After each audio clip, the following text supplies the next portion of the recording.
오늘은 큰 무리가 죽게 더하여지더라 라는 제목으로 우리 지난주에 이어서 우리 안디옥 교회에 대해서 한 번 더 말씀을 살펴보고자 합니다.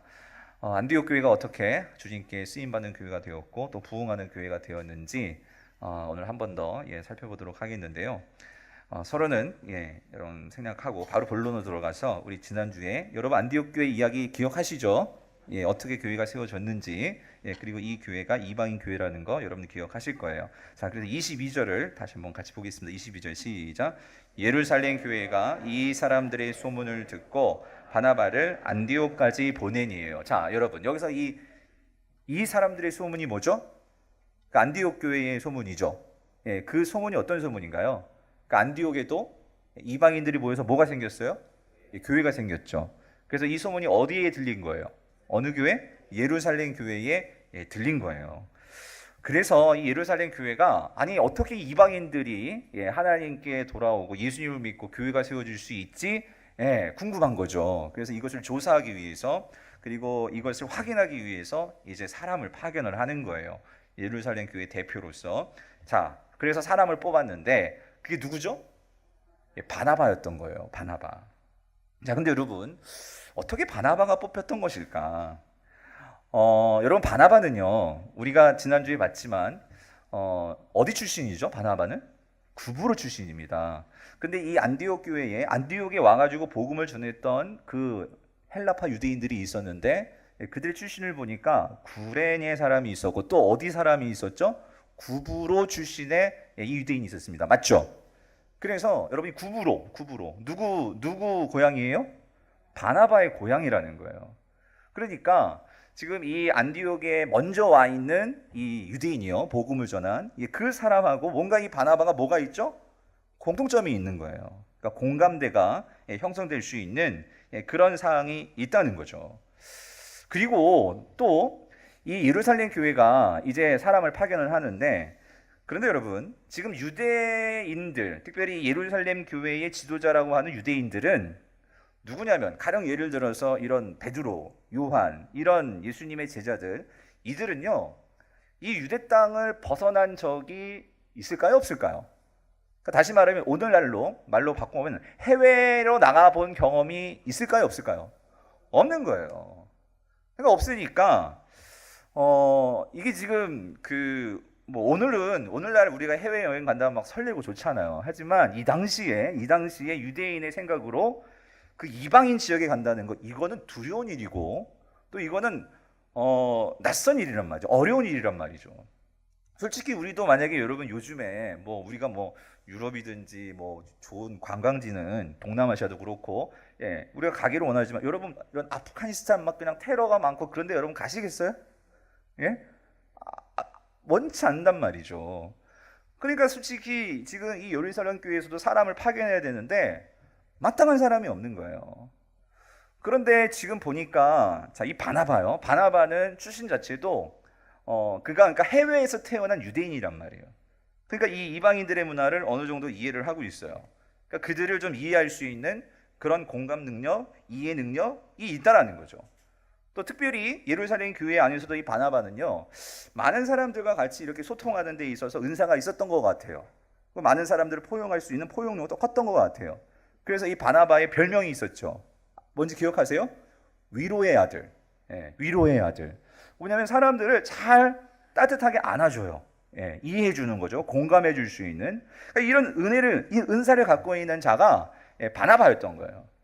그래가지고 지금 예루살렘 교회가요. 지금 안디옥에 사람을 보내야 되는데 누가 가겠습니까? 하니까 지금 제 생각이에요. 아무도 지원을 안 하고 있었을 것 같아요. 그게 힘든 곳이잖아요. 그러니까 그런 상황에서 지금 누가 지원을 하냐면 누가 지원했을까요? 바나바가 지원을 하더라는 거예요. 바나바가 흔쾌히 제가 그곳에 가겠습니다 하고 이 예루살렘 교회에서 많은 사람들에게 존경을 받고 또 많은 사람들이 좋아했던 리더 이 바나바가 대표로 안디옥에 파견이 되는 거예요. 그래서 안디옥에 갔는데 정말 그의 별명처럼 그곳에서요 이 이방인들을 정말로 잘 위로하고 격려하면서 오늘로는 말하면 오랫동안 거기에서 담임 목사로 예루살렘 교회가 파견한 그러한 목사로 그 교회에서 사역을 하게 된 거예요. 근데 그 결과가 어떻게 되었죠? 예수님을 믿는 사람들이 어떻게 되었어요? 많아지는 거예요. 여러분 24절 보세요. 바나바는 착한 사람이요 성령과 믿음이 충만한 사람이라 이에 어떻게 되었어요? 큰 무리가 어떻게 해요? 죽게 더하여 지더라예요. 부흥이 일어난 거죠. 예.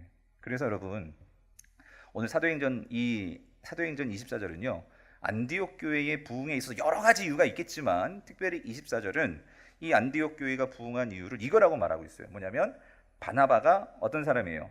착한 사람이고 성령과 믿음이 충만한 사람이라 이해예요. 이것 때문에 이런 이유 때문에 안디옥 교회가 어떻게 해요? 큰 무리가 죽게 돌아왔다라는 거예요. 그러니까 안디옥 교회는 그러니까 이런 바나바의 그런 목회의 영향력들이 그러한 좋은 모습들이 그 교회에 잘 전해지고 심겨지고 그 교회가 바나바처럼 그래서 여러분 지난주에 살펴봤죠. 이 바나바는 진짜 너무 다른 다양한 사람들이 모였단 말이죠. 그렇죠? 거기에 흑인도 있었고 이 어떤 면에서 유럽 쪽에 백인도 있었고 뭐 다 다양한 사람들이 모였단 말이에요. 그런데도 그 교회가 하나 돼가지고 아름다운 교회의 모습을 이루었다. 그게 어떤 면에서는 이 바나바가 가지고 있었던 그러한 영향력들 모습들이 그대로 잘 함께 어우러졌던 거죠. 자, 그래서 여러분 여기 24절에서요. 여기 바나바가 어떤 사람이래요? 착한 사람이래요. 그죠? 그리고 어떤 사람이래요? 성령과 믿음이 충만한 사람이라는 거예요. 자, 그럼 여기 조금 더 구체적으로 도대체 착하다는 게 뭘까요, 여러분? 바나바가 착하다고 성경은 말하고 있는데 이 착하다는 것이 뭐가 착하다는 것일까요? 그리고 여기서 성령과 믿음이 충만했다고 하는데 도대체 여러분 성령과 믿음이 충만한 게 어떤 게 성령과 믿음이 충만한 건가요? 하나님 말씀을 어떻게 해요? 순종하는 거. 그래서 여러분 사실 여기서는 이게 좀 추상적인 것 같아요. 착한 것도 사람에 따라 기준이 다 다를 거예요. 그죠? 그리고 도대체 성령이 충만하다, 믿음이 충만하다라는 것이 어떤 모습일까? 아마 좀 생각들이 우리 모두 다 다를 것 같아요. 근데 우리가 1차적으로 딱 드는 생각은 이 성령과 믿음이 충만하다라고 했을 때 여러분 어떤 생각이 드세요? 어떤 이런 우리가 흔히 영적이다라는 그런 부분에서 보여지는 모습들 뭐 그런 게 뭐가 있을까요? 예를 들어서 뭐 기도를 아주 그냥 신령하게 영적으로 막 좀 그렇게 깊이 기도하는 것 같은 그런 거 있잖아요. 기도하는 거라든가 또 그분이 말하는 어떤 그러한 그 성경에 있는 그런 박학다식한 지식과 또 그런 표현력들 그리고 하여튼 기도도 참 오래 잘하시고 뭐 하여튼 우리가 교회에서 보이는 어떤 교회에서 보는 그런 모습들 그런 것을 가지고 볼 때 우리가 아우 그분 참 이렇게 믿음이 좋으신 것 같아. 성령이 충만하신 것 같아. 뭐 이런 거 있잖아요. 그런데 제가 이번 말씀을 잘 묵상하면서요 생각했던 것은 도대체 바나바의 어떤 모습을 두고 지금 24절은 착하다고 하고 성령과 믿음이 충만하다고 하는 것일까? 특별히 여러분 보세요.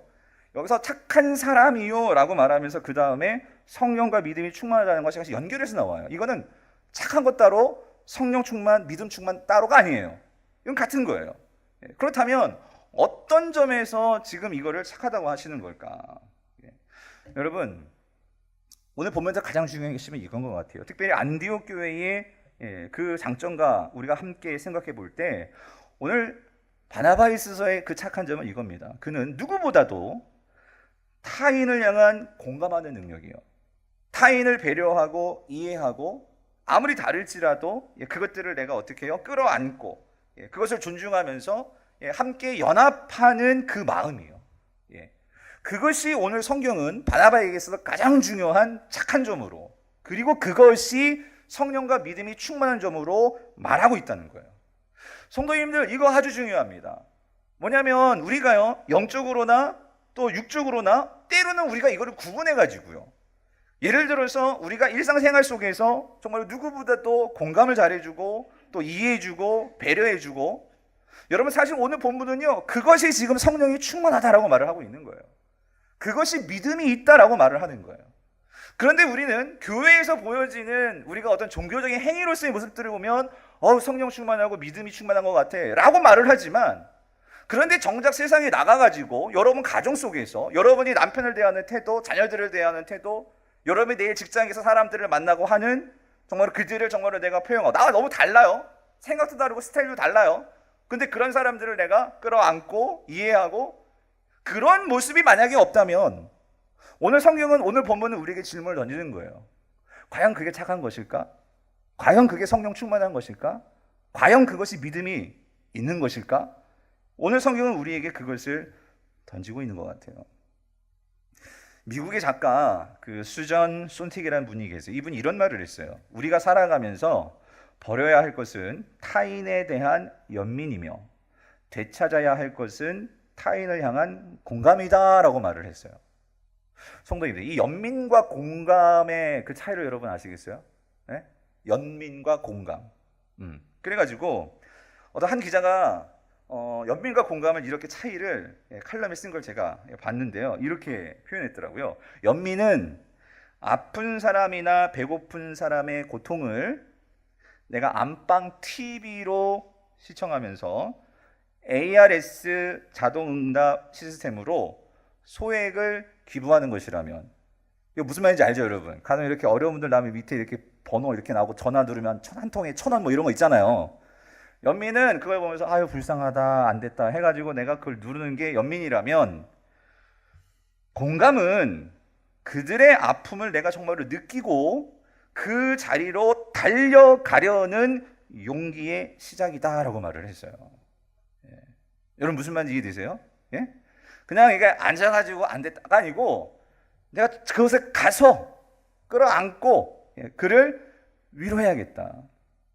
성도님들, 오늘 지금 바나바가 보여주는 이 공감하는 능력, 그리고 그가 직접 안디오로 달려가는 거는요, 이게 그의 뭐 기질상 그가 뭐 공감 능력이 다른 사람들보다 더 탁월해서 뭐 기질적으로 좀 이렇게 온화하고 좀 성격적으로 좀 그렇게 좋아서 라고만 우리가 그렇게 볼 수 없다는 거예요.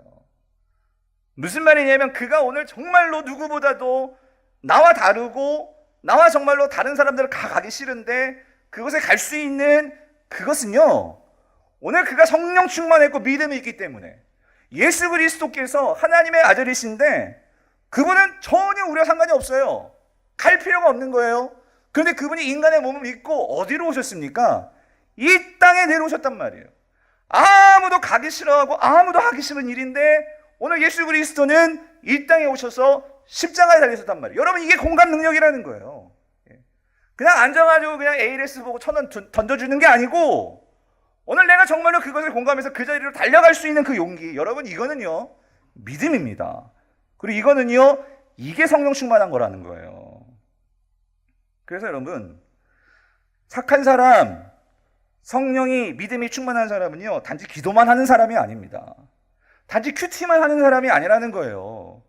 오늘 내가 정말로 기도함으로, 내가 정말로 매일매일 말씀 묵상함으로 받은 은혜가 있어요. 그 은혜의 힘을 가지고 오늘 이 안디옥에 바나바가 달려갔던 것처럼 오늘 내가 그 힘을 가지고 그 자리로 달려가서 그 타인의 삶을 공감해 줄 수 있고 배려해 줄 수 있고 이해해 줄 수 있고 품어줄 수 있는 거, 여러분 그게 성령 충만한 자예요. 믿음 있는 자라는 거예요. 그래서 여러분, 오늘 이 하나님 안에서 이러한 좋은 모습, 착한 모습, 성령 충만한 모습이 바로 바나바의 모습이고, 그 교회 모델이 어디예요? 안디옥 교회라는 거예요. 그래서 이런 교회에 당연히 어떻게 되겠어요? 그런 공감 능력이 있고 사람들을 포용할 수 있는 교회니까 어떻게 되었습니까? 큰 무리가 어떻게 해요? 주께 어떻게 해요? 더하여지더라는 거예요. 성도님들, 만약 이런 생각을 해봤어요. 만약에요, 여러분, 바나바가 안 가고, 만약에 안디옥 교회에 바나바가 안 가고 누가 가볼까요? 한번 베드로도 조금씩 그래도 마음이 변했어요. 사도행전에 보면. 근데 뭐 예를 들어서 뭐 안드레라든가 누가 있을까? 요한도 그래도 거기 사마리아를 갔다 왔잖아요. 예, 그러니까 아무튼 다른 유대에서만 자랐던 만약에 그런 지도자가 만약에 안디옥 교회에 갔다면, 여러분 정말 이렇게 큰 무리가 안디옥 교회에 이렇게 사람들이 많이 모이게 되었을까요? 저는 그렇게 안 됐을 것 같아요. 예. 왜 그러냐면 여러분, 바나바는요 그 안디옥 교회에 가서, 그러니까 여러분 이거 예루살렘 교회 방식대로 만약에 목회를 했다면 성도들 다 떠나갔을 거예요. 왜 그러냐면 예루살렘 교회는 유대인들이 예수님 믿게 된 교회예요. 그러다 보니까 그 교회 성도들은요, 예수님 믿으면서도 그들의 전통과 문화가 있어요. 구약의 전통이 있어요. 그래서 할례를 했습니다. 무슨 말인지 이해되시죠? 할례 율법을 따랐다고요. 그래가지고 유대인 크리스천들은요, 예수님 믿어도 할례를 자기 자녀들에게 시켰어요. 그러니까 만약에 그러한 전통과 그러한 신앙을 살아왔던 이 유대의 지도자가 만약에 안디옥 교회 가가지고 너 예수님 믿을래? 믿겠습니다. 그러면 할례도 받아야 돼. 해가지고 만약에 유대인들에게 할례를 시킨다. 유대인처럼 할례를 시킨다. 그들이 교회 나올까요? 여러분 어떻게 생각하세요?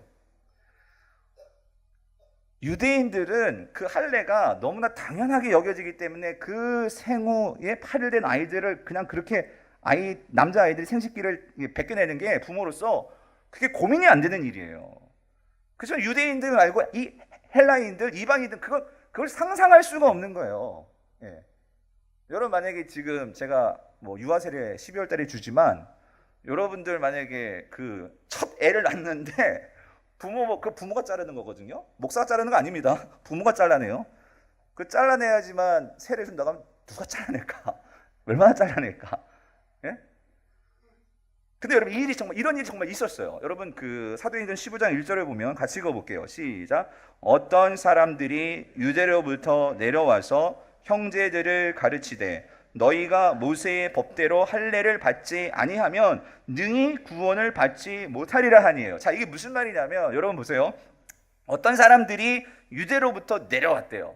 예, 여러분 이게 여러분들 항상 유대인들은요 자기 중심적인 생각이 너무 강했어요. 그러니까 사실 예루살렘보다 안디옥은 위에거든요. 근데 그들은 항상 내 중심이에요. 그러니까 다 어디로 어떻게 다 내려가는 거예요. 무슨 말인지 내세요? 예루살렘 산지에 있었거든요. 그러니까 다 내려간, 내가 제일 높다라는 그런 생각들을 갖고 있단 말이에요. 이게 사고 방식이에요. 그래가지고 그들이 안디옥에 왔어요. 왔는데 뭐라는 거예요? 너희들이 정말 구원을 받으려면 뭘 받아야 돼? 할례를 받아야 된다는 거예요. 여러분 이 사람들 예수 믿는 사람들이에요? 안 믿는 사람들이에요? 믿는 사람들입니다. 예수 믿는 사람들이라고요. 유대 교회에 예수 믿는 사람들이라고요. 근데 그들은 자신들의 자기의 뭐가 있어요? 전통이 있고 경험이 있고 관념이 있다 보니까 이거 해야지만 구원받는다라고 그렇게 말을 하는 거예요. 사도행전 15장 5절도 보세요. 같이 읽어볼게요. 시작. 바리새파 중에 어떤 누구 믿는 사람들이 일어나 말하되 이방인에게 할례를 행하고 모세의 율법을 지키라 명하는 것이 뭐예요? 마땅하다. 여러분 이 바리새인 예수님 믿어요 안 믿어요? 믿어요 안 믿어요? 성경에 말하잖아요. 어떤 뭐래요? 믿는 사람들이 그랬잖아요. 그러니까 만약에 이런 사람들이 만약에 안디옥 교회 와가지고 만약 목회를 한다. 여러분 이방인들이 교회에 모이겠어요? 안 모이죠. 처음에 안 모이죠. 예? 그래가지고 이 일 때문에 바나바가 예루살렘으로 찾아갑니다. 예, 예루살렘에 찾아가가지고 안디옥 교회 상황들을 그 예루살렘 교회 장로님들에게 당회에 사도들과 장로들에게 설명을 드리는 거예요. 이들이 진짜 예수님을 믿는다. 할례는 안 했지만 그런데 정말로 예루살렘 교회의 사도행전 2장에서 성령의 역사가 있었던 것처럼 이 안디옥 교회도 성령의 역사가 일어난다. 이거를 설명을 한 거예요. 설명하고 설득하고 그랬더니 예루살렘 교회 당회가 열렸어요. 당회가 열려서 거기서 결정을 합니다. 뭐라고 결정하냐면 이렇게 결정을 해요. 15장 20절 시작. 19절 시작. 그러므로 내 의견에는 이방인 중에서 하나님께로 돌아온 자들을 어떻게 해요? 괴롭게 하지 말고 라고 이 야고보 장로가 선포를 하는 거예요. 그리고 다만 한 가지, 이거는 우상의 더러운 것과 음행과 목매어 죽인 것과 피를 멀리하라고 어떻게 해요? 편지하는 것이 옳으니 그래서 이방인 교회에다 이 편지를 드리는 거예요. 할례는 안 해도 돼. 그러나 가장 기본적인 것은 지키자. 성도님들, 오늘 이 15장은 너무나 중요합니다. 사도행전에서 우리 나중에 보겠지만 이 모습은요 유대인 크리스찬들과 이방인 크리스찬들이 서로 문화적인 차이를 뛰어넘는, 그래서 하나 되어지는 모습을 보여주는 그 장면이 15장이에요. 여러분 복음의 본질은 타협할 수 없어요. 예수 그리스도를 믿어야 구원받는 것은 타협할 수 없는 거예요. 그러나 할례는 이 이방인들은 구약의 전통을 잘 이해를 못하고 있어요. 그러나 유대인들은 구약의 전통이 있어요 없어요? 있단 말이죠. 그렇기 때문에 그들은 할례를 하지만 아직 이방인들은 그건 이해를 못하는 거예요. 복음의 본질은 타협할 수 없는 거지만 그러나 문화적인 그들의 전통은 뭐예요? 이해하고 공감하고 포용할 수 있을 때 그 교회가 큰 무리가 모이더라는 거예요. 사랑하는 성도님들, 앞으로 우리 교회가 정말로 부흥하는 주님 안에서 큰 무리가 더해지는 교회가 되기 위해서는 여러분 우리가 이게 필요해요. 뭐냐면요, 복음의 본질이 아니라면 우리가 서로를 배려해 줄 수 있고 공감해 줄 수 있고 품어줄 수 있고 이해해 줄 수 있는 태도가 이 교회에 있을 때 저는 이 교회가 부흥될 줄 믿습니다. 여러분 그렇게 되기를 원하시죠? 그렇게 되려면 여러분 우리가 이거를 탈피해야 돼요. 뭐냐면 우리 신앙생활에서도 이 나 중심적인 신앙생활의 그 태도를 우리가 벗어나야 된다는 거예요. 우리는 신앙생활을 하면서도요, 많은 부분 보면은요, 저를 비롯해서 마찬가지, 우리 모두가요, 알고 보면은 이런 거예요. 항상 나 중심적이에요. 나에게 얼마나 도움이 되는가, 나에게 얼마나 위로가 되는가. 우리는 거기에 관심을 두는 경향이 있어요. 왜 그러냐면 여러분 이거는요, 이 시대가 지금 우리 그리스도인들에게 심어준 병이에요. 병. 그래서 여러분 요즘 정신병리학자들이 이런 말을 합니다. 주변에서 일어나는 모든 일들을 자기 자신과 관련시켜 해석하는 경향이야말로 정신 건강을 해치는 주범 중에 하나라고 지적을 해요. 그래서 많은 심리학 연구들은요, 이 자기에 대한 지나친 생각이요, 이 자기에 대한 그것이 남들과 자기 자신을 자주 뭐하게 만들까요? 비교하게 만드는 거예요. 비교하게 만들고 그것이 결국 우리에게서 뭘 저하시킬까요? 행복을 저하시킨다는 거예요. 그리고 더 치명적인 게 있는데 그게 뭔 줄 아세요? 더 치명적인 것은 이거예요. 상대방은요, 내가 생각하는 거예요. 상대방은요, 나에 대해서 모른다고 생각하면서도 그런데 정작 나는요, 남에 대해서 어떻게 생각할까요? 모든 것을 안다고 생각하는 거예요. 상대방은 나를 모르는데 나는 너의 모든 것을 다 알아. 이렇게 이해하다 보니까 서로에게 있어서 오해가 생기고 상처를 주게 된다는 거예요. 여러분 부부관계도 잘 보세요. 우리가 왜 부부관계에서 서로 이렇게 마음이 상하고 그러죠? 나는 너를 다 아는데 넌 날 모르잖아. 항상 그래요. 그러니까 탓하고 원망하고 의심하고 비교하고, 여러분 그러면서 부부관계가 어려워지는 거 아니에요? 부부관계뿐만 아니라 오늘 모든 사회관계, 교회 안에서도 마찬가지라는 거예요. 우리가 이거를 해결하지 못하면 우리는 상처받습니다. 그리고 서로에게 그런 관계를 깨뜨리는 그런 결과를 초래한다는 거예요. 이건 단지 성경적인 것만이 아니고요, 세상에서도 이런 이해는 많아요. 그 서울대 심리학과의 이 최인철 교수님이 쓰신 이 프레임이라는 책이 있는데요, 이 책도 아주 재밌습니다, 여러분.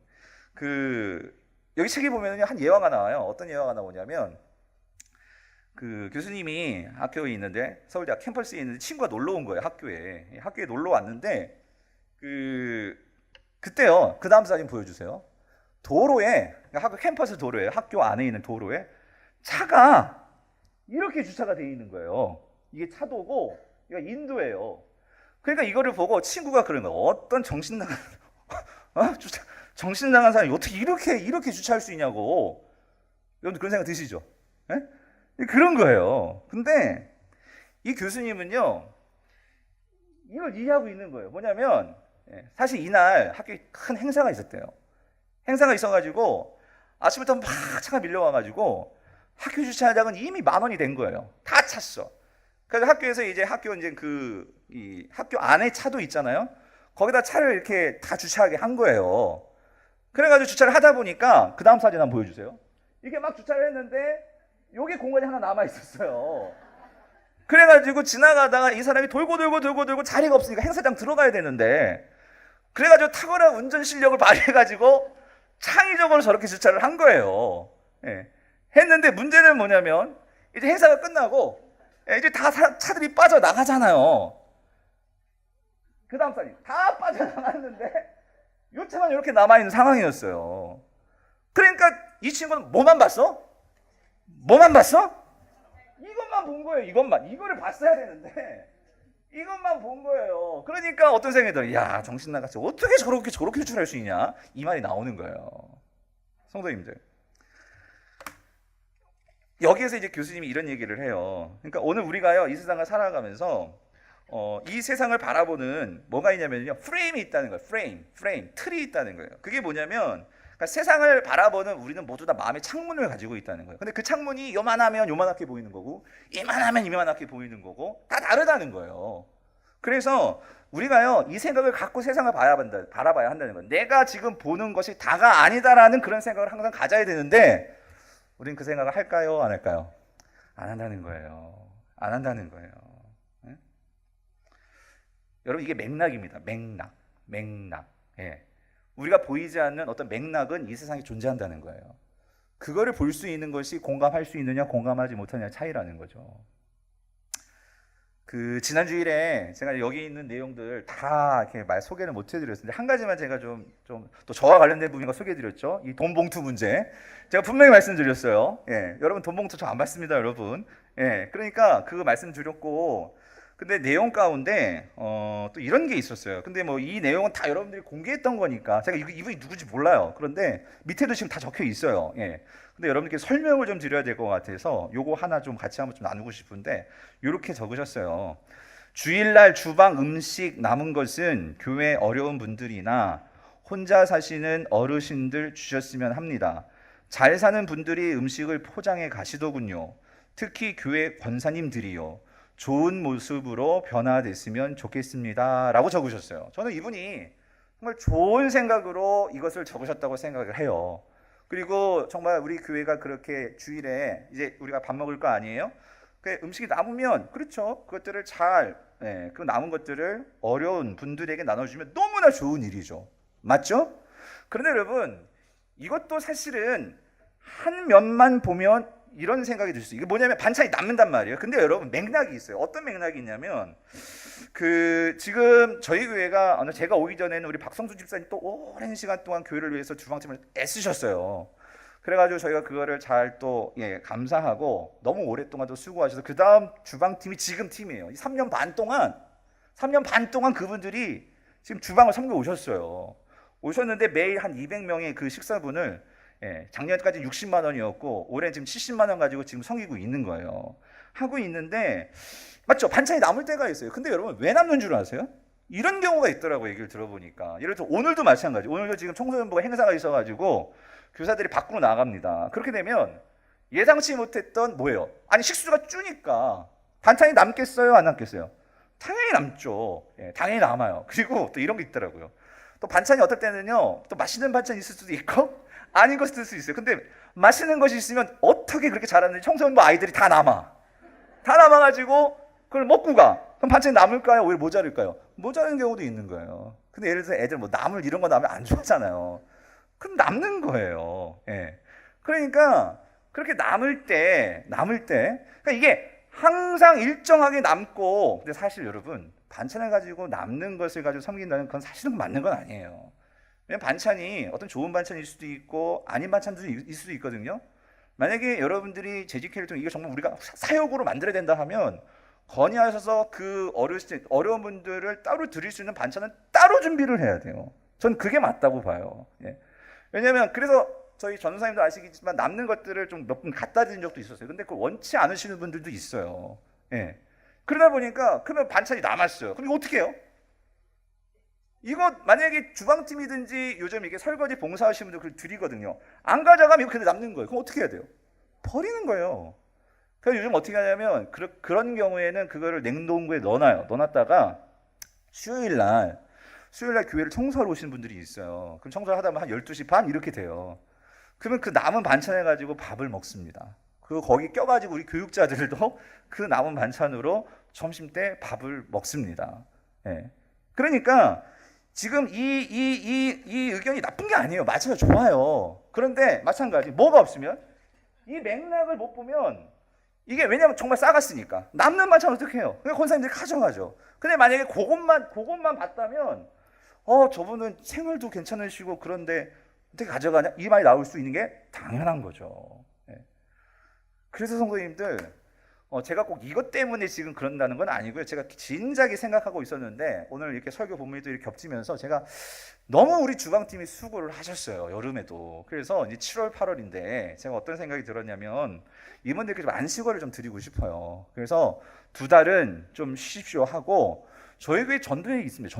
전도회가 있고 또 우리가 함께 또 밥을 먹는데, 그래서 이 2달 동안 우리 전도회들이 좀 생겼으면 좋겠어요. 그리고 제가 이렇게 내려가서 본 내용을 보니까 이런 것도 있어요. 어떤 분들은 좀 어린이들을 위한 좀 반찬도 있었으면 좋겠다. 예.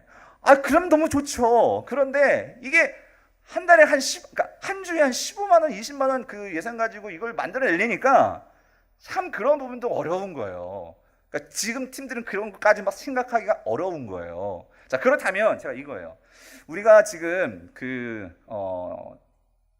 여전도회, 3개 남전도회가 있는데 우리 1 여전도회하고 1 남전도회는 좀 연로하시고, 그리고 지금 주방팀 섬기시는 전도회가 1 여전도회에 계신 다 권사님들이세요. 그래서 1 여전도회하고 1 남전도회는 우리가 배려 차원에서 빼드리고, 그리고 5 여전도회도 어려요. 그리고 인원이 적어요. 그 애들이 아직 어려요. 예. 그래서 거기 빼드리고 우리 2, 3, 4 여전도하고 남자들도 할 수 있어요, 여러분. 남자들도. 그건 우리가 이번 주에 저희가 탐방을 다녀온 교회가 있었는데 그 교회는 주방팀은 남자들도 돌아가서 하시더라고. 돌아가면서. 그래서 2, 3 남전도회 이렇게 5개 팀이 2주씩만 맡으시면 2달 너끈히 해낼 수 있을 것 같아.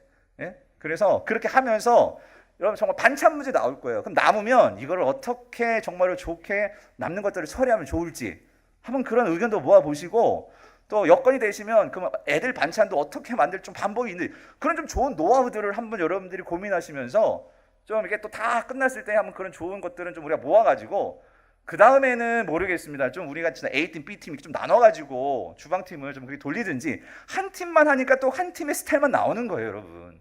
그래서 2달을 좀 그렇게 해봤으면 좋겠는데 여러분 어떠세요? 이거 어떠시고 저시고가 아니고 이건 제가 부탁을 좀 드립니다. 그래서 2달 동안 우리가 교회가 서로 한번 이렇게 섬겨보면서 6월달까지는 지금 주방팀에 제가 좀 부탁을 드리겠고요. 7월 첫째부터 한번 해보는 면 어떨까 싶습니다, 여러분. 이건 정말 부탁을 드립니다. 아무튼 그렇게 하면 우리가 좀 마음을 모았으면 좋겠고요. 이와 관련해서 여러분 또 한 가지 제가 영상을 준비했어요. 우리 영상을 좀 보고 좀 나머지 부분들 우리가 좀 얘기를 좀 나눠보겠는데, 이거는요 제목 자체가 좀 재밌어요. 자전거 타는 법, 그러니까 자전거 타는 법 잊어버리기예요. 근데 왜 잊어버려야 되냐면 새로운 자전거 타는 법이 있거든요. 근데 그 내용이 뭔지를 좀 영상 보고 말씀을 계속 나누겠습니다. Hey, it's me, Destin. Welcome back to Smarter Every Day. You've heard people say it's just like riding a bike, meaning it's really easy and you can't forget how to do it, right? 좀 이게 좀 빨라서 제가 좀 걱정은 하지만, 근데 뒤에 계신 분 자막 보이세요? 아니 뒤에 계신 분들 맨 뒤에 보이세요? 아, 예. 그럼 그냥 제가 안 읽어도 되겠죠? 네, 보겠습니다. 네. Hey, it's me, Destin. Welcome back to Smarter Every Day. You've heard people say it's just like riding a bike, meaning it's really easy and you can't forget how to do it, right? But I did something. I did something that damaged my mind. It happened on the streets of Amsterdam, and I got really scared, honestly. I can't ride a bike like you can anymore. Before I show you the video of what happened, I need to tell you the backstory. Like many 6-year-olds with a MacGyver mullet, I learned how to ride a bike when I was really young. I had learned a life skill and I was really proud of it. Everything changed though when my friend Barney called me 25 years later. Where I work, the welders are geniuses and they like to play jokes on the engineers. He had a challenge for me. He had built a special bicycle and he wanted me to try to ride it. He had only changed one thing. When you turn the handlebar to the left, the wheel goes to the right. 여기까지. 무슨 말인지 이해되세요? 자, 여기까지. 그러니까 우리는 핸들을 이렇게 틀리면 바퀴도 이쪽으로 가잖아요. 그죠? 또 이쪽으로 틀리면 바퀴도 똑같이 가잖아요. 근데 지금 이 장거는요 반대로 돌아가는 거예요. 내가 이제 핸들을 왼쪽으로 틀리면 바퀴는 어느 쪽으로 가겠어요? 오른쪽. 그러니까 그걸 생각하고 이걸 조절해야 될 자전거를 타는 거예요. 자, 그 내용입니다. 자, 네. The wheel goes to the left. I thought this would be easy, so I hopped on the bike ready to demonstrate how quickly I could conquer this. And here he is, ladies and gentlemen, Mr. Destin Sandlin. First attempt riding the bicycle. 할 수 있을까요? Yeah. I couldn't do it. You can see that I'm laughing, but I'm actually really frustrated. In this moment, I had a really deep revelation. My thinking was in a rut. This bike revealed a very deep truth to me. I had the knowledge of how to operate the bike, but I did not have the understanding. Therefore, knowledge is not 여기서 매우 중요한 게 뭐냐면 지식은 있는데 몸이 그거를 이해를 못하는 거예요. 그죠? 자, 다음. 네. Thinking, Destin's probably just an uncoordinated engineer and can't do it. But that's not the case at all. The algorithm that's associated with riding a bike in your brain is just that complicated. Think about it. Downwards force on the pedals, leaning your whole body, pulling and pushing the handlebars, gyroscopic precession in the wheels, every single force is part of this algorithm. And if you change any one part, it affects the entire control system. I do not make definitive statements that often, but I'm telling you right now, you cannot ride this bicycle. You might think you can, but you can't. I know this because I'm often asked to speak at universities and conferences, and I take the bike with me. It's always the same. People think they're going to try some trick or they're just going to power through it. It doesn't work. Your brain cannot handle this. For instance, this guy, I offered him $200 just to ride this bike 10 feet across the stage. Everybody thought he could do it. No, you didn't understand. You didn't understand. So, this way. Now, okay. All right, just a second. All right, so, whenever you're ready. Yeah. Quickly! No, you have to keep your feet on. Dude, all right, give it a go. Just give it a go. Wait. Like, you gotta start rolling at least. Okay, go. And go. Oh, go! All right, back up. Okay, wait. Keep your feet on the pedal. Go. Go right off.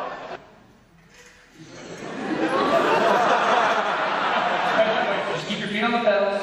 Hands on. Yeah, come on. All right, one more time. Okay.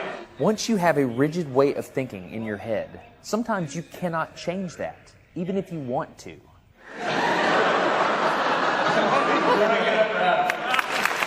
So here's what I did. It was a personal challenge. I stayed out here in this driveway and I practiced about 5 minutes every day. My neighbors made fun of me. I had many wrecks, but after 8 months, this happened. One day I couldn't ride the bike and the next day I could. It was like I could feel some kind of pathway in my brain that was now unlocked. It was really weird though. It's like there's this trail in my brain, but if I wasn't paying close enough attention to it, my brain would easily lose that neural path and jump back onto the old road it was more familiar with. Any small distractions at all, like a cell phone ringing in my pocket, would instantly throw my brain back to the old control algorithm and I would wreck. But at least I could ride it. My son is the closest person to me genetically, and he's been riding a normal bike for 3 years. That's over half his life. I wanted to know how long it would take him to learn how to ride a backwards bike, so I told him if he learned how to ride a backwards bike, he could go with me to Australia and meet a real astronaut. Are you going to give up? No. Go ahead. This is how it starts. Look at this. This is such a big deal. Get up, you got it. Did you see his brain get it? So in how many weeks have we been doing this? 2 weeks?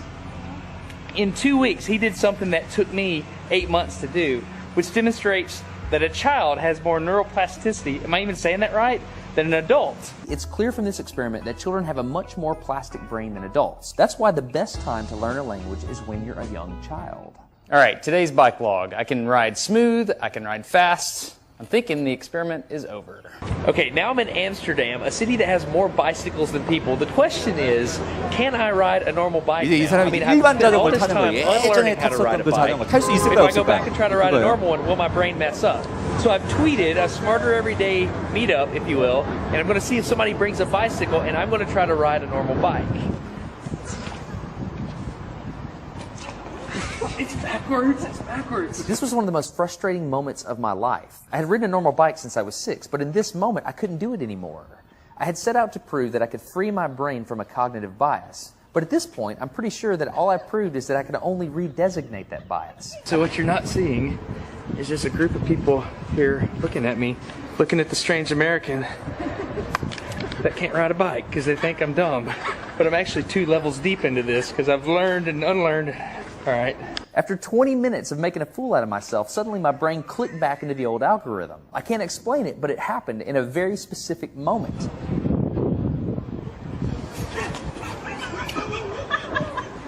Got it. I'm back. Oh, it clicked. Hold it, it clicked. I got it. Okay, there it is. There was the moment. Okay, I can ride a bike. I tried to explain this to the people around me, and they just didn't get it. They thought I was faking the previous 20 minutes, and I couldn't get anybody to believe me. That looked like I faked that, didn't it? Yeah. Just a fake. You think I'm faking. You don't believe me. It looks so weird. You were like, la la la, and it's full. You think I'm lying, don't you? I'm not lying. I felt like the only person on the planet who had ever unlearned how to ride a bike, and I couldn't articulate it to anyone because everybody just knew that you can't forget how to ride a bike. So I learned 3 things from this experiment. I learned that welders are often smarter than engineers. I learned that knowledge does not equal understanding. And I learned that truth is truth. no matter what I think about it. So be very careful how you interpret things because you're looking at the world with a bias, whether you think you are or not. I'm Destin. You're getting smarter every day. Have a good one. 저는 여러분 이걸 보면서요. 이 세 가지로 말했어요. 세 가지. 용접공이 엔지니어. 이 엔지니어가 바로 이 사람이거든요. 예, 그러면 이거죠. 용접공이 더 뛰어나다. 이게 무슨 말일까요? 우리에게 적용하면. 용접공은 이걸 만든 사람이에요. 그게 누굴까요? 하나님이시죠. 하나님보다 이 자전거를 이제 타고 조절한 우리가 뛰어날 수 없다는 거죠. 두 번째, 진리는 변하지 않는다는 거죠. 하나님 만들어 놓으신 그 진리. 예. 일단 자전거 타는 균형을 잡아야 돼요. 예. 그게 거꾸로 자전거든 일반 자전거든 균형을 잡아야지만 자전거 탈 수 있죠. 왜? 뭐지? 하여튼 일자잖아요. 아무튼 균형을 못 잡으면 못하는 이건 진리잖아요. 세 번째, 내가 무엇이든지 거꾸로 자전거든지 똑바른 자전거든지 내가 거기에 익숙해지면 그것에 내 모든 것들이 반응하게 된다는 거죠. 편향성이죠. 성도님들, 오늘 우리는요, 전 아까 그 아버지하고 아들 보면서요, 아버지가 계속해서 말을 하죠. 너 이거 타면 내가 오스트레일리아 데리고 갈게. 거기 가면 이 외계인도 있어. 하나님은 우리에게 매주 끊임없이 말씀하세요. 오늘 네가 정말로 이 세상에서 이 거꾸로 가는 자전거 타면 세상 사람들은요 다 똑바로 자전거를 타고 가고 있어요. 근데 성도는 뭐죠? 다른 프레임을 가지고 그 다르게 자전거 타는 법을 우리에게 말씀해 주시는 거예요. 네가 이거 타면 내가 그 영원한 하나님 나라 내가 들어갈게. 예? 끊임없이 그러면서 너 이거 포기할래? 근데 애가 어떡하죠? 아니요, 나 그거 탈 거예요. 그래가지고 이 아버지는 8개월 걸렸던 것을 이 애는 몇 주 만에 타요? 2주 만에 타는 거예요. 여러분, 성도님들, 이게 우리가 해야 할 일이라는 거예요. 여러분, 왜 우리가 교회 오래 다녀도 왜 안 바뀌는 줄 아세요? 우리는 지식만 가지고 이걸 하려고 하니까 내 몸이 반응을 못해요. 근데 이걸 하려면 어떻게 해야 돼요? 5분씩 그 말씀을 가지고 내 몸이 그것을 익숙해질 수 있도록 뭘 했어요? 이 사람? 연습을 했단 말이에요. 연습을. 오늘 우리가 여기서 이렇게 말씀 많이 들어도요, 여러분 아까 말씀드렸죠. 우리의 프레임, 세상을 바라보는 그 프레임을 가지고 여러분이 직접 이제 이 예배 마치고 나아가서 또 성도들과 밥 먹을 때, 또 순모임할 때, 전도회 할 때 우리가 그것을 가지고 보는 연습하지 않으면은요, 여러분 바뀌지 않습니다. 하나님 나라 갈 때까지 안 바뀔 거예요. 오늘 우리가 말씀을 가지고 그 연습을 해야 한다는 거예요. 여러분, 바나바가 그 삶을 살았다라는 거예요. 그래서 여러분 오늘 본문이요, 여러분 이어서 한번 볼게요. 여러분 25절을 보세요. 25절을 보면, 자 25절 같이 보겠습니다. 25절 시작. 바나바가 사울을 찾으러 다소에 갔어요. 자 여러분, 이 안디옥 교회가 부흥을 했어요. 그러니까 이제는 바나바가 혼자 그 교회를 목회하기 너무 버거운 수준까지 올랐어요. 그래가지고 이 바나바가 동역자를 삼으려고 사울을 데리러 가는 거예요. 그래서 지도 한번 보여주세요. 지도를 보면 여러분 사실은 지금 사울이 지금 어디냐면요, 지금 여기 이 다소에 있는 거예요. 이 다소는 사울의 고향이에요. 근데 사실은 그가 다메섹에서 예수님이 만나고 그가 어디로 갔냐면 이 예루살렘에 갔어요. 예루살렘에 갔는데 거기에서 같이 형제들과 신앙생활을 하려고 했는데 이 예루살렘 교회가 그 바울을 받아주질 않았어요. 왜 그러냐면 이 사람의 과거가 있잖아.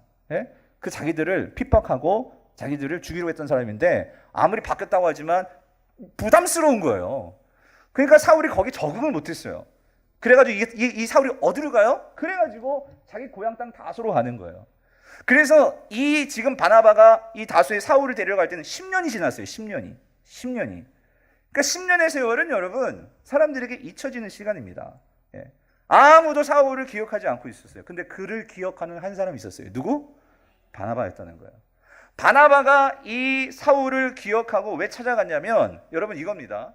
그래서 그를 안디옥 교회에 데리고 와서 같이 사역하기를 원했던 거예요. 자, 그래서 여러분 26절을 보세요. 같이 한번 읽어볼게요. 26절 같이 읽겠습니다. 시작.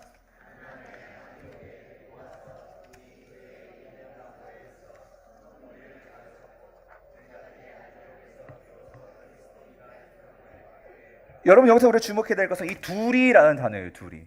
안디옥 교회에 이 바나바가 원래 오늘날로 말하면 지금 담임 목사예요. 담임 목사인데 사울을 데리고 가는 거예요. 데리고 와서 같이 사역하자. 그러면 오늘날의 그림이면 사울은 뭐로 데리고 온 걸까요? 부목사로 데리고 오는 거죠. 근데 여러분 여기서 보면은 둘이 어떻게 해요? 교회에 1년간 모여 있어 그랬어요. 이 말은 뭐냐면은요, 이 교회는요 담임 목사가 2명이었다는 거예요. 바나바는요 이 바울을 내가 먼저 온 자잖아요. 그러니까 너는 나중에 왔으니까 내가 기득권이 있고 너는 뒤에서 나를 그냥 이렇게 도와주는 그런 부교육자, 이런 개념이 아니고, 바나바는요 지금 어떤 개념이냐면, 오늘 바나바는 이 안디옥 교회를 놓고 볼 때에 지금 이 교회가 더 큰 무리가 모여들기를 간절히 바랬어요. 그런데 오늘 자기에게는 없는데 이 바울에게는 있는 게 있는 거예요. 뭐냐면 나는 바울과는 너무나 달라요. 이 바나바는요 온화한 사람이고, 그리고 안정적인 사람이고, 위로해 줄 줄 아는 사람인데, 바울은 그렇지 않았어요. 사울은 다혈질이었어요. 또 주도적인 사람이었어요. 하여튼 그런 사람이었어요. 성격이 너무 달라. 예.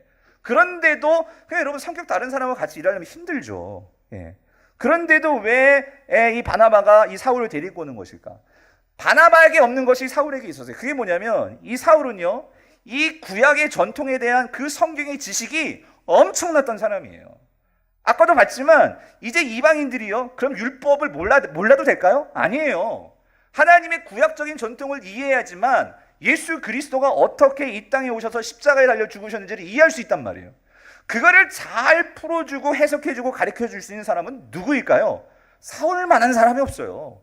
이 사람은 대단한 학자였거든요.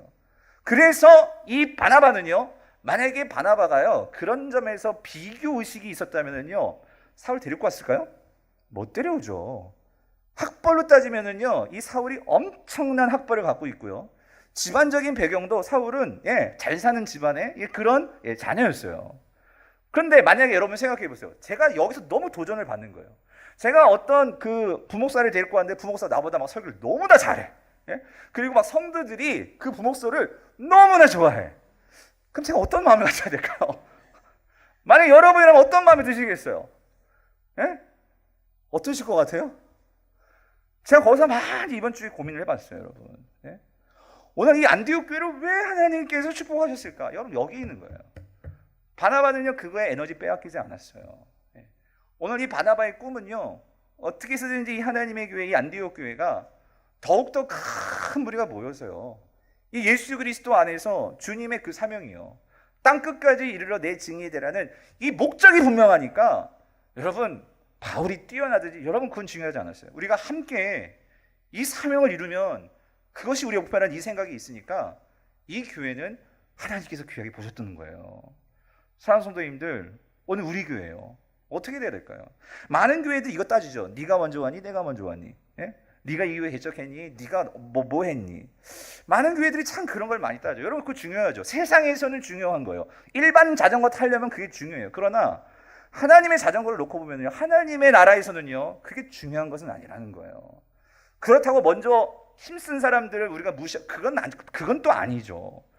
오늘 하나님 안에서 오늘 우리가요 중요한 건 이거예요. 서로 경쟁 상대로 여기지 아니하고, 오늘 우리의 목표는 내가 이 교회에서 내가 드러나고 내가 어떤 무시당하고 그게 중요한 게 아니고, 어떻게 하면 교회가 더욱더 아름답게 주님 안에서 이게 더 성장해 나갈 수 있을까? 그래서 어떻게 하면 한 영혼이라도 더 이 교회에 와서 정말로 하나 돼 큰 무리가 더해지는 이 역사를 이룰 수 있을까? 여러분, 이 은혜가 있을 때 하나님은 그 교회를 주목하시고 축복해 주시고, 그럴 때 우리의 프레임은 더욱더 커지고, 그럴 때 우리의 용량이 커졌을 때에 하나님의 그 큰 용량의 은혜를 부어주실 줄 믿습니다.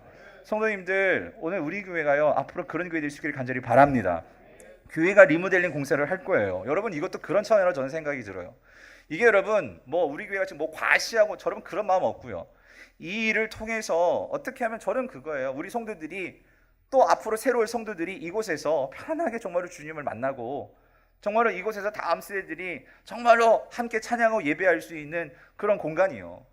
그래서 여러분, 앞으로 정말로 이 교회가 새롭게 리모델링 되어진다면은요, 저는요 본당은요 정말로 언제든지 밤에는 물론 10시 정도는 문을 닫고 또 그런 것 좀 생각해 봐야겠지만, 어쨌든 이 공간을 오픈해서요 좀 같이 누구든지 여기 와서 기도할 수 있는 그런 공간이 될 수 있도록 했으면 좋겠어요. 그런데 왜 지금 그게 안 되는 줄 아세요? 지금은요, 이게 여러분 예를 들어서 이거 이 키보드도 이거 항상 날라요. 왜냐면 이 교회 지금 보안 장치가 잘 안 돼. 이 문 있잖아요. 한번 치면은요 그냥 열려요, 여러분. 그리고 뒤에 저기 CCTV가 달리긴 달렸는데요, 저게 뭐 그 감시가 아니고요, 저희 교회 CCTV는요 지금 룸에 불이 켜졌나 안 켜져 있나 왜냐면 불을 끄고 탔고 이거 누가 해야 되니까 저거 얼굴 식별도 안 돼요. 이런 상황에서는 이 교회를요 그냥 열어줄 수는 없단 말이에요. 무슨 말인지 이해되세요? 우리가 그런 면에서 이것을 오픈하고 또 하려면 또 세상이 또 악한 부분도 있잖아요. 모르겠어요. 예전에는 이 교회에서 저것 신디도 잊어버리고 도둑 맞은 적도 있다고 하더라고요. 그러니까 그런 면에서 우리가 그런 것도 대비는 해야죠. 그런 면에서 우리가 그런 것도 대비하고 그러면서 우리가 교회에 담을 낮추고 오픈하고 그래서 누구든지 기도하고 싶은 여러분 본당에서 기도하고 싶은 분들 있잖아요. 그럼 와가지고 누구든지 와서 기도할 수 있게끔 공간을 마련해 주고 그리고 여러분 또 더불어서 우리가 지금 한 가지 더 우리가 지금 계획을 잡고 있는 게요. 청소년부실인데요. 제가 매번 고민하고 우리 장로님도 고민하는 부분이 있지만 우리 교회 청소년부 식당처럼 사용하는데 여기가요. 한 가지가요. 신발을 벗고 들어가야 돼요. 그러니까 새로운 분들이 신발을 벗고 들어가서 밥을 먹는다? 아 여러분 이거 쉬운 일이 아니죠. 예? 그러니까 접근성이 힘들단 말이에요. 그래서 이번에 만약에 청소년부실을 리모델링 할 때에는 신발을 신고 들어갈 수 있는 그런 방향으로 지금 리모델링을 하려고 해요. 그리고 또 그 공간이 저희가 공간이 또 부족하다 보니까 밥도 먹어야 되고 청소년부 아이들이 예배도 드려야 돼요. 그러면 예배가 드리는데 이 청소년 아이들이잖아요. 그럼 좀 그런 아이들의 분위기가 좀 그래도 여러분 그런 아이들 지금 얼마나 세상은 막 여러분 세상에 그런 데 가보세요. 우리가 그 정도까지 활약은 아니지만 그래도 이렇게 어둠침침한 게 아니라 아이들이 정말로 와서 밝게 예배할 수 있는 우리가 그 정도의 최선. 그래서 중요한 건 이거예요. 우리가 함께 마음을 모아서 오늘 이 교회를 통해서 더욱더 예수 그리스도를 알리고 그래서 우리가 함께 어우러지는 이 일이 되었으면 좋겠다. 그래서 이 일을 위해서 우리 성도님들이 함께 기도해 주시기를 바라고 또 앞으로 이 일에 있어서 우리가 함께 마음을 모아야 한다면 우리 성도님들이 정말로 이 교회는 여러분의 교회고 나의 교회고 주님의 교회이기에 우리가 함께 이 꿈들을 함께 세워서요. 오늘 설교 제목이 뭐였죠? 오늘 설교 제목이 뭐예요? 큰 우리가 어떻게 해요? 주께 어떻게 해요? 더하여 지더라. 오늘 이 은혜가 우리 교회에 있게 되기를 여러분 간절히 바랍니다. 우리 오늘 말씀 생각하면서 우리 함께 찬양했으면 좋겠어요. 그러려면 여러분 우리가 가족이 돼야 돼요. 남남이 되면 절대로 이 교회 꿈도 없고 비전도 없습니다. 예수 그리스도 안에서 한 몸 된 교회 하나님 그런 교회 되어서 우리가 정말 하나님의 영광스러움을 같이 누릴 수 있도록 축복해달라고 우리 같이 이 찬양하고 하나님께 기도하겠습니다. 여러분 다 눈을 감아보시고요. 여러분 좋은 교회는 그냥 하나님이 마치 우리의 전래동화 도깨비가 뚝딱 하면 떨어지는 것처럼 여러분 그렇게 되지 않습니다. 결코. 주님은요 오늘 찬양이 있죠. 너를 통해서예요. 주님은 우리를 통해서 일하십니다. 여러분 한 분 한 분이 오늘 이 하나님의 그러한 관점 프레임을 가지고 우리 교회가 그런 분들이 한 분 한 분 한 분 더 많아질 때에 여러분 이 교회 좋은 교회 될 줄 믿습니다. 예외가 없어요. 우리 모두가 다 주님의 그 마음으로 우리가 같이 이 세상을 바라보고 세상 사람들은 거꾸로 가는 자전거라고 말할지라도 그것이 진리라면 우리가 그것을 타기 위해서 연습하고 그것을 모두가 다 탈 때에 세상 사람들은 그때 우리를 보고 우와 저렇게도 타는구나 그리고 우리를 따라오게 될 거예요. 사랑하는 성도님들 오늘 우리 교회가 그런 교회 될 수 있기를 간절히 바랍니다. 예수 그리스도의 그 복음으로 살아가는 것이 무엇인지 그래서 서로 하나 되어지고 연합해야죠. 다르지만 여러분 다른 것을 똑같게 만들 수 없어요. 그러나 연합은 다르기 때문에 서로 함께하는 거예요. 그럴 때에 놀라운 역사가 일어날 줄 믿습니다. 하나님 오늘 우리 교회가 여러분 가정도 마찬가지예요. 남편과 아내가 똑같을 수 없어요. 달라요. 다르기 때문에 복음 안에서 연합하는 거죠. 그럴 때에 놀라운 새로운 역사가 일어날 줄 믿습니다. 여러분의 직장에서도 오늘 이 세상에서도 하나님 오늘 이런 역사들이 일어날 수 있도록 축복하여 주시옵소서. 우리 다 같이 오늘 말씀을 생각하시면서 우리 함께 기도하며 나가겠습니다. 기도하시겠습니다. 아버지 하나님 아버지 하나님 아버지 하나님 우리가 정말 서로 안에서 오늘 우리가 주님 안에서 서로 연합하고 하나 되는 아버지 이 아름다운 역사들을 이뤄갈 수 있도록 축복하여 주시옵소서. 하나님 우리 생각하는 이 작은 눈으로만 이 세상을 바라보면서 서로를 바라보면서 아프게 하지 말고 우리가 서로를 아버지 하나님 배려하고 서로의 소리를 귀담아 들으면서 하나님 함께 마음을 맞추어 나갈 수 있도록 아버지 인도하여 주시옵소서. 그래서 우리 가정들이 회복이 되어지고 또 우리의 성들이 있는 그 직장마다 새로운 역사들이 일어나며 아버지 교회를 통하여서 하나님이 기뻐하시는 일들이 펼쳐질 수 있도록 주님 함께하여 주시옵소서. 아버지께서 일하실 줄 믿습니다. 아버지 하나님 은혜를 감사합니다. 참으로 우리가 너무나 다르지만 예수 그리스도께서 이 땅에 우리 인간의 모습으로 오셨고 또 우리와 연합하셨고 하나 되어 주셨고 아버지 그 모습으로 세상 사람들은 도저히 탈 수 없을 거라고 생각하는 하나님의 그 방식으로 우리가 이 땅을 살아가는 아버지 우리의 그 삶을 보여주셨습니다. 주님, 우리가 그 삶을 살아내고 우리가 그 삶을 우리도 함께 주님과 함께 살아가야 되는데 하나님 우리가 지식으로만 알았지 우리의 몸이 그것을 연습하지도 못했고 이해하지 못했음을 회개합니다. 그렇기 때문에 우리가 강부구리의 지체들로 모였습니다. 이곳에서 서로 다름이 있고 또 생각들이 다름이 있지만 우리가 예수 그리스도 그분의 꿈, 아버지의 꿈, 세상 끝까지 정말 예수 그리스도의 영광을 보이는 이 사명 받았기에 우리가 함께 교회가 성장해가며 또 내가 성장해가며 우리 가정이 변화되어지며 또 세상이 변화되는 모습들을 우리가 함께 보기를 소망합니다. 우리 성도들 이 꿈을 가지고 우리가 함께 동참하게 하시고 또 주님께서 우리에게 주실 그 영원한 새하늘과 새 땅 그 날이 기다리고 있음을 바라보면서 함께 어깨를 맞대고 함께 일어나 달려가는 우리 모든 지체들 될 수 있도록 축복하여 주시옵소서. 앞으로 되어질 모든 교회의 일들도 하나님 함께하여 주옵시고 그 일의 과정들이 우리의 이 프레임을, 우리의 생각을, 우리의 역량을 더욱더 넓히는 일이 일어날 수 있도록 주님 함께하여 주시옵소서.